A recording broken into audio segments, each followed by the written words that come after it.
एक महत्त्वाची घडामोड रोहित पवार यांच्या मतदारसंघात पैशांचं वाटप होत असल्याचा भाजपचा आरोप आहे। निवडणूक आयोगाने त्वरित कारवाई करावी अशी मागणी भाजपने केली आहे।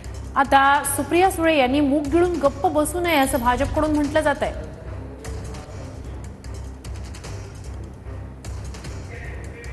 तर महाराष्ट्र भाजपचे हे ट्विट आहे। कर्जत जामखेड मतदारसंघात रोहित पवार यांच्या बारामती ॲग्रो कंपनीचे अधिकारी पैसे वाटत असल्याचं उघड झालंय। या अधिकाऱ्यांकडे दारूसाठी किती पैसे आणि कुणाला द्यायचे किती याचा तपशील आहे। मतदारांची यादी आणि पैशांचं घबाडही सापडलंय। निवडणूक आयोगाने यावर त्वरित कारवाई करावी आणि सुप्रिया सुळेंनी या प्रकरणी मूग गिळून गप्प बसू नये। दरम्यान रोहित पवार यांनी आपल्यावर होणाऱ्या आरोपांबाबत ट्विट करत उत्तर दिलंय।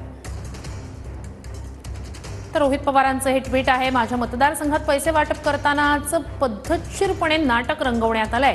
या संदर्भात माहिती देण्यासाठी 9 वाजता फेसबुक लाईव्ह वरून मी सविस्तर बोलणार आहे असं रोहित पवार यांनी म्हटलंय।